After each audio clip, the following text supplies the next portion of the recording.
Praise lord. మన ప్రభు అయిన యేసుక్రీస్తు శ్రేష్టమైన నామములో ఈ ఉదయకాల సమయంలో మీ అందరికి కూడా శుభం తెలియజేస్తున్నాం. బాగున్నారు కదా? మీరు కుటుంబాల పిల్లలంతా కూడా క్షేమంగా ఉన్నారు కదండి. మన ప్రభువు నిన్నటి కాల సమయం అంతా కూడా మనల్ని కాచి కాపాడి ఈ దినమును మనకు బహుమానముగా ఇచ్చిండు కాబట్టి ఆయన పరిశుద్ధ నామానికి మహిమ కలుగును గాక. పరిశుద్ధ గ్రంథంలో అనేక కృపావార్త కోసం ఎదురు చూస్తున్న దేవుని పిల్లలందరికీ నేటి వాగ్దాన భాగంగా కీర్తన గ్రంథంలో నుంచి 4వ అధ్యాయం 1వ వచనం. కీర్తన గ్రంథంలో నుంచి 4వ అధ్యాయము 1వ వచనం. నా నీతికి ఆధారమగు దేవా, నేను మొరపెట్టినప్పుడు నాకు ఉత్తరమేమో. ఇరుకులో నాకు విశాలత కలుగు చేయవాడవో నీవే. నన్ను కరుణించి నా ప్రార్థన అంగీకరించుము. Praise the lord. చూడండి, ఇరుకులో నాకు విశాలత కలుగు చేసిన వాడవో నీవే. Praise the lord. దావీదు తన జీవితంలో అనేకమైనటువంటి ఇరుకులు, ఇబ్బందులు, సమస్యలు ఎదుర్కొన్నటువంటి సందర్భాల్లో దేవుడు అతనికి ఇరుకులో నుంచి విశాల స్థలంలోనికి అతన్ని విశాలతను కలుగు చేసి అతన్ని ఆదరించిన దేవుడు. అందుకే నా నీతికి ఆధారమగు దేవా, నేను మొరపెట్టినప్పుడు నాకు ఉత్తరమిమ్ము. ఇరుకులో నాకు విశాలత కలుగు చేసిన వాడు నీవే కదా ప్రభువా అంటూ ఈ కీర్తన రాస్తున్నాడు.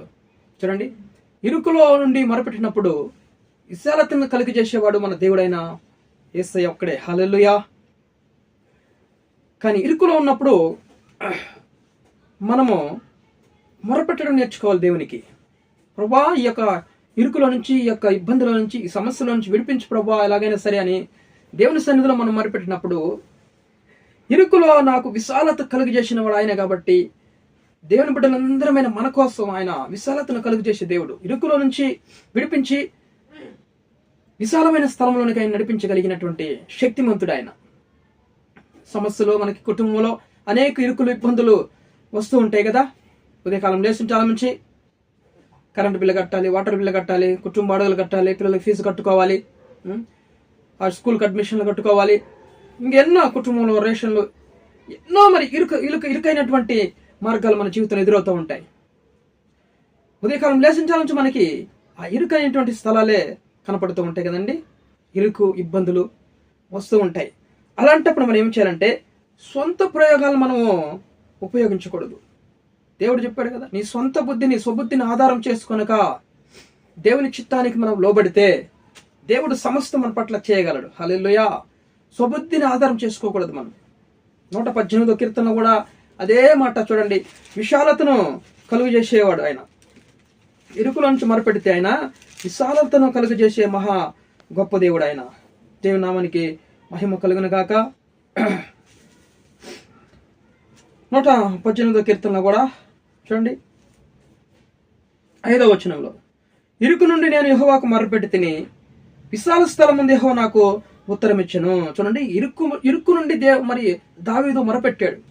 ప్రభా, అనేక ఇబ్బందులు, ఇరుకులు ఉన్నాయి, నాకు నన్ను విడిపించి సహాయం చేయ ప్రభా అని కన్నీటితో మొరపెట్టినప్పుడు దేవుడు అతనికి విశాల స్థలం ముందు అతనికి ఉత్తరం ఇచ్చాడు. హల్లెలూయా. మంచి జవాబు ఇచ్చాడు. ఈరోజు నువ్వు అనేక ఇరుకులు, ఇబ్బందులు గుండా వెళుతున్నావా, ప్రయాణం చేస్తున్నావా సహోదరుడా, సహోదరి? ఈరోజు దేవుడు ఈ వాగ్దానం మన కొరకే. చూడండి, ఇరుకునందు నువ్వు మొరపెట్టు దేవునికి. ఇరుకునందు ఇబ్బందుల్లో ఉన్నప్పుడు ఏమి చేయాలనో తెలియక, అర్థం కాకుండా మరి పనుకోవడం ద్వారా, సైలెంట్గా ఉండడం ద్వారా మనం ఏమి చేయలేము. కానీ దానికి తగిన పరిష్కారం వెతకాలంటే దేవుని సన్నిధిలో మొదట మొరపెట్టండి. ప్రభా, ఇరుకులో నుంచి నన్ను విడిపించు ప్రభా, ఇబ్బందుల నుంచి నాయన గట్టెక్కించు ప్రభా అని దేవుని సన్నిధిలో మొరపెట్టినప్పుడు ఖచ్చితంగా దేవుడు విశాల స్థలం ముందు ఉత్తరం ఇస్తానంటున్నాడు. ఆయన ఇరుకు నుండి మొరపెట్టుడు ఖచ్చితంగా విశాల స్థలం ముందు ఉత్తరం ఇచ్చే దేవుడు. ఇశ్రాయేలు ప్రజలు ఐగుప్తు దేశంలో నిర్గమకాండము 2వ అధ్యాయం ఉంటుంది అనమాట. నిట్టూర్పులు పిడిచి మొరపెట్టినాడు. ఎందుకంటే వాళ్ళు ఇరుకులు, ఇబ్బందులు ఎక్కువైపోతున్నాయి. వెట్టి పనులు చేయిస్తున్నారు.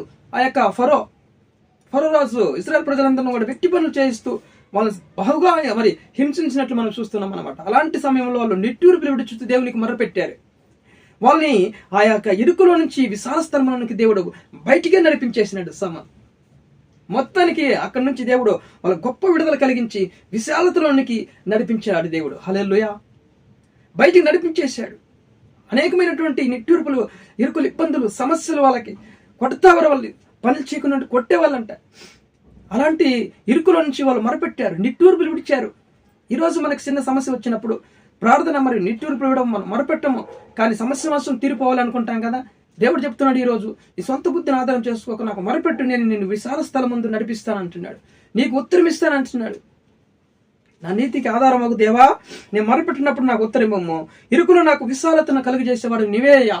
ఎవరి వల్ల కాదు, ఎందుకంటే మనల్ని సృష్టించిన గొప్ప దేవుడు. మనకు ఇరుకులు ఇబ్బందులు వచ్చినప్పుడు దేవుడు ఈ యొక్క ఇరుకులు ఇబ్బందుల నుంచి విడిపించగల శక్తిమంతుడు ఆయన. హల్లెలూయా కదండి.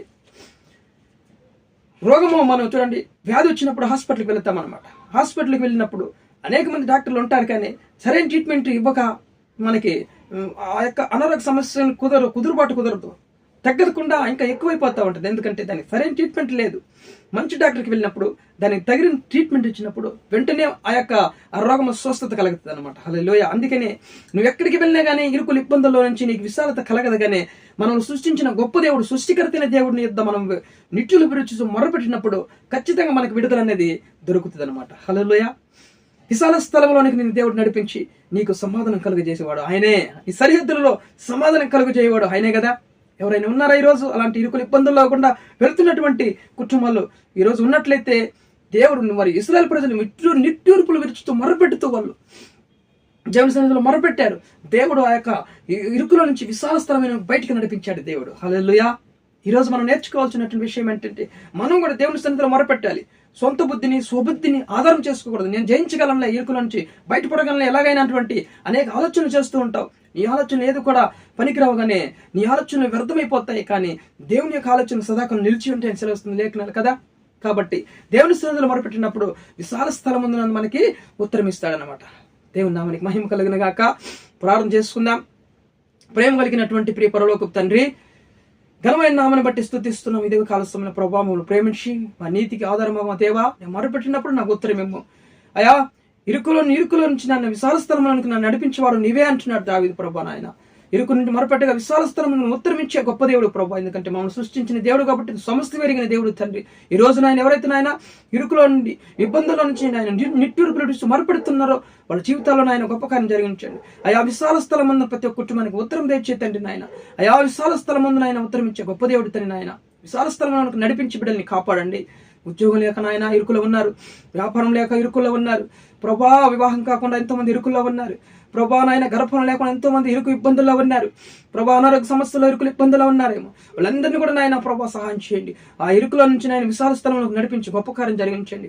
కుటుంబాల సమస్యల నుంచి విడిపించండి, సమాధానంతో నింపండి. అయా ప్రతి విధమైన కీడు నుంచి తప్పించండి. యాక్షన్ కలిగిన దురాత్మలు యేసునామములో విడిపించండి, స్వస్థపరచండి, గద్దించండి వాటిని తన యేసునామములో ప్రభా. మీకు వందనాలు, కృతజ్ఞతాస్తుతులు చెల్లించుకుంటున్నాయన. సమస్త ఘనత మహిమ ప్రభావం మీకే చెల్లిస్తూ యేసుక్రీస్తు జీవం కలిగిన నామములో ప్రార్థన అడిగి వేడుకొని పొందినాం పరలోకపు తండ్రి. ఆమేన్.